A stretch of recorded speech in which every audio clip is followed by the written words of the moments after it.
Hi guys, welcome back to my channel. I'm Kay with Crafty Kays, and I have another book haul and a one book review, which we'll start with that.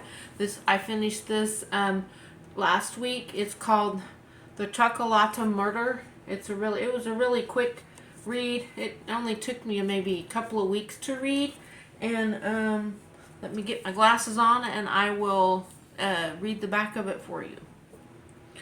It says Maddie gets rattled by a candy-coated murder. It's wine and chocolate days in San Bernardino, and paranormal museum owner Maddie Kolaski has sweet dreams about her new Magic of Chocolate exhibit. Her latest attraction is a haunted Mexican whisk called a Malolo. I don't know how to say that word.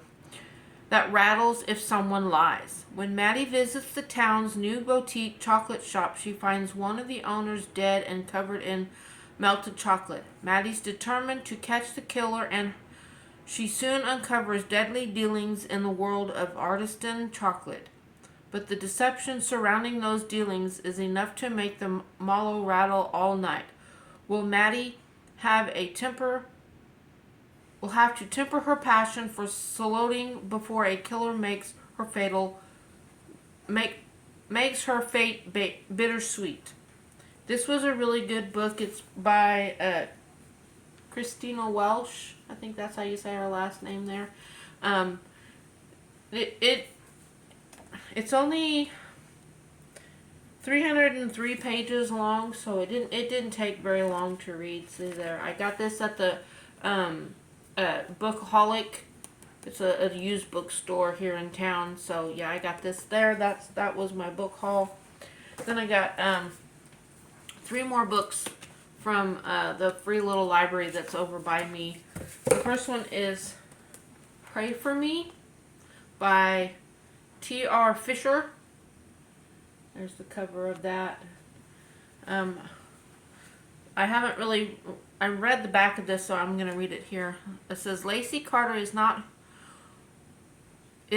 who she pretends to be. After 6 months of hiding from her stalker, a chance meeting with firefighter Trey Long sparks hope for a normal life until she finds a pink rose in her locked car. Trey can't forget the beautiful woman who captured his attention and then disappeared.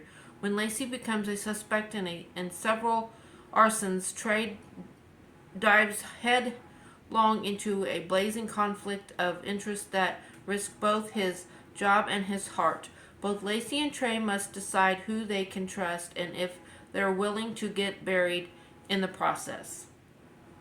So this one is on the back. It says it's a suspense right here.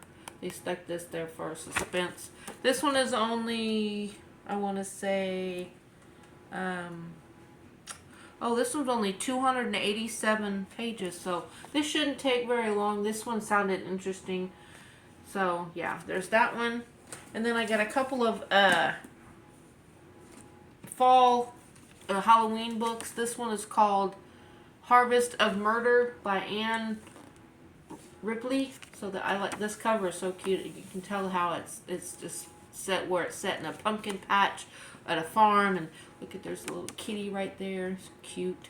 And then so yeah. So this one, let's see. I didn't quite read this one. This one says Lewis Eldridge wife, mother, and television gardening show host finds herself caught up in the chaos of a holiday feast, a new high-tech job, and a brutal murder in her own backyard.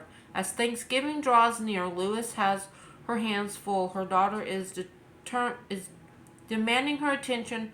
Her husband wants her affection, and her gig as holiday host is shaping up to be one stressful act. To escape the madness, Lewis has been sharing nightly dog walks with Dr. Peter Whiting, an electrical I don't know what that word is. Sorry, I'm not good at words.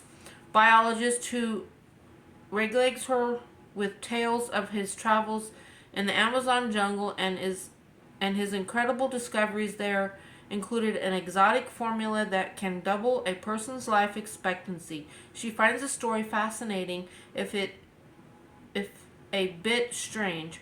Her curiosity turns to horror, however, when the good doctor is found slashed to death in the woods near her home.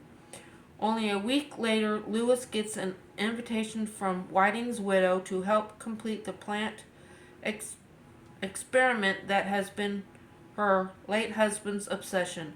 But even as she accepts the offer, Lewis can't shake the feeling she's getting up to her elbows in something slightly more sinister than seeds and oil. For there's a lot of more going on at the lab than simple science, with intrigue involving billions of dollars and a rouge gallery of suspects, none of whom seem to sadden Dr. Whiting's dismay. Little by little, Lewis is digging up dangerous dirt on all of them, but if she's not careful, this Thanksgiving will be her last. So this one, it says about the author, it says Anne Ripley writes mysteries and short stories in her home of Lyons, Colorado, where she lives with her husband Tony, a former newspaper woman. She is also an organic gardener. She is currently working on her next gardening mystery, which this book is, I don't know. I don't know when this book was written, but so yeah, this is a more like a Thanksgiving read or something like that. So I might wait and read that one next month. But then the last one I got says Trick or Treat, a Coronia Chaplain Mystery by Carrie Greenwood.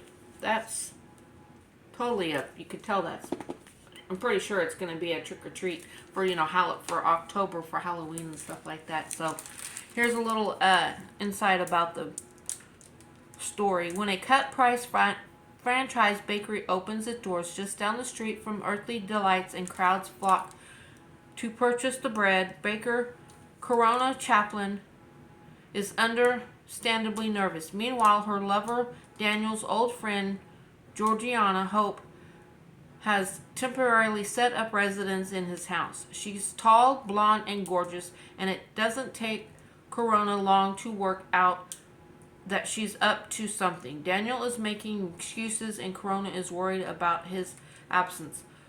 But even more worrisome is the strange outbreak of madness that seems to be centered on Longdale Street. Can Corona find her way through a maze of health,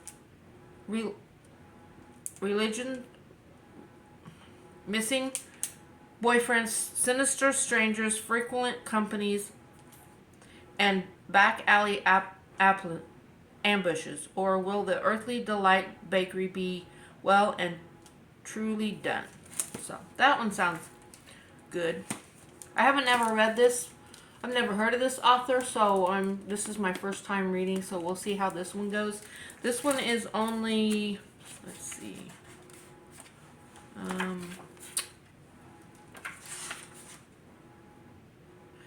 254 pages, but it also looks like it's got some recipes in the back of the book here. So we'll see if that's part of it. Yeah, it says recipes right here on this part right there. So we'll see how this goes. So that's cool. Let's see, what else did I get? Oh, these are some books that I bought just recently. Well, I've had them for a couple of weeks, but I've heard so many people talk about this book, the Pumpkin Spice Cafe. This one, I'm gonna start reading this and probably get the rest of the series, the books in these series, so which will be nice. So I haven't read anything about this one, so I mean I've heard a lot of people talk about it. But when this is small town spicy romance.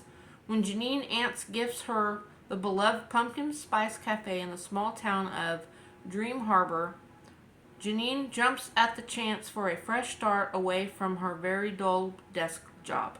Logan is a local farmer who avoids Dream Harbor's gossip at all costs, but Janine arrives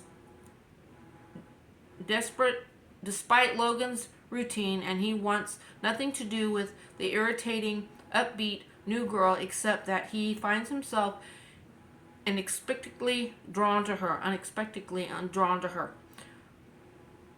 Will Janine's happy-go-lucky attitude win over the grumpy but gorgeous Logan, or has this city girl found the one person in town who won't fall for her charm or her pumpkin spice lattes. So hopefully this will be a good book. So there's this one. And then I got Frida McFadden, the housemaid. I've heard a lot of people talk about this one. So haven't read any of her books. I think I have at least one other book on my shelf of hers that I haven't read yet, so I'm looking forward to reading hers. I've heard a lot of people talk about hers. There's also a book, one that says A Housemaid's Secret, so that sounds interesting. It says at the top here, I'll give you a little blurb. Welcome to the family, Nina Winchester says, as I shake her elegant manicured hand. I smile politely, gazing around the marble hallway. Working here is my last chance to start fresh. I can pretend to be whoever I like, but I'll soon learn that the Winchester secrets are more dangerous than my own. That sounds interesting. So we'll see how this one goes. And then I've got a box. I just started the book of the month box, and I got a couple of books. One thing I got was I got a free hat. This says Born to Read, Forced to Read Emails. So yeah, that's fun. And the two books I got, here's the one. This one says Broken Country by Claire Leslie Hall. I've heard a lot of people talk about this book as a really good book, so I'm really interested in reading this book. It says the farmer is dead. He is dead, and all anyone wants to know is who killed him. That sounds interesting. Beth and her gentle, kind husband Frank are happily married, though their relationship relies on the past staying buried. But when Beth's brother-in-law shoots a dog going after their sheep, Beth doesn't realize that the gunshot will alter the course of their lives. The dog belongs to none other than Gabriel Wolf, the man Beth loved as a teenager, the man who broke her heart years ago. Gabriel has returned to the village with his young son, Leo, a boy who reminds Beth very much of her own son, who died a few years earlier in a tragic accident. As Beth is pulled back to Gabriel's life, tensions around the village rise, and dangerous secrets and Lynette jealousies from the past resurface, this time with deadly consequences. Beth is forced to choose between the woman she once was and the woman she has become. A sweeping love story with the peace and twist of a thriller. Broken Country is a novel of simmering passion, impossible choices, and explosive consequences that tangle between the past and the present to explode the far-reaching legacy of first love. So I can't wait to read this one. This cover is really pretty too. And then the last book I got from Book of the Month from last month. Oh, I didn't realize there was something in the bottom of my box. Is called Heartbreak Hotel. I've seen quite a few people on YouTube, the girls that I follow, talk about this book, and they're excited to read this book. Let's see. It says, Bed and breakfast for the broken-hearted might mold the key to another chance at love in this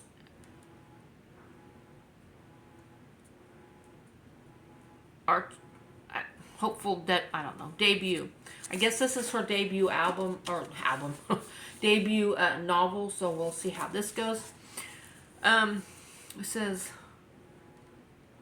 Louise Welsh emerged from a tremendous childhood with a degree in counseling, a wealthy boyfriend, and her sunny outlook on life mostly intact. But that optimism is tested when she dumped and left, unable to afford rent on her new gorgeous house in the mountains of Colorado. Even with her life in disarray, Lou knows losing the only stable place she's ever called home is not an option. Her plan: ask her superlative landlord, Henry Rhodes, to let her stay for free in exchange for renting out the house's many rooms as a bed and breakfast. She's shocked when he agrees to her terms, and even more surprised to discover Henry is a handsome 30-something veterinarian with silver at his temples and sadness in his eyes. One who does not take it well when Lou starts marketing her B&B as a retreat for the recently broken-hearted. As the comeback inn opens its doors, it is weary, hopeful guests Lou and Henry find themselves dancing around both their undeniable connection and the closely held secrets that threaten to topple their fragile new start. A chance at love here could be too close to home, or it could be exactly where their hearts finally heal. So that's sounds good. So, this one is, let's see, how many pages is this? This one is 343. Well, that's the reader's guide part. Actually, it's 338. So then there's I guess there's a reader's guide at the back that you can, there's questions, discussion questions you can ask if you'd like do this in a book club, which I am not part of a book club. I'm going to try to see if I can find one that I can join, and we can start doing things like this. So this one's a cool looking, like this this cover here. This is really nice. So, and then I guess there was just a bookmark that says Book of the Month bookmark at the bottom of my thing. So that's all I have for right now. I guess I will see you guys in the next video. Please like and subscribe. Hit that notification bell and turn them on so you'll get notified when I upload a video. And I guys hope you guys have a wonderful day. I will see you in my next video. Thank you for watching, and I'll talk to you later. Bye.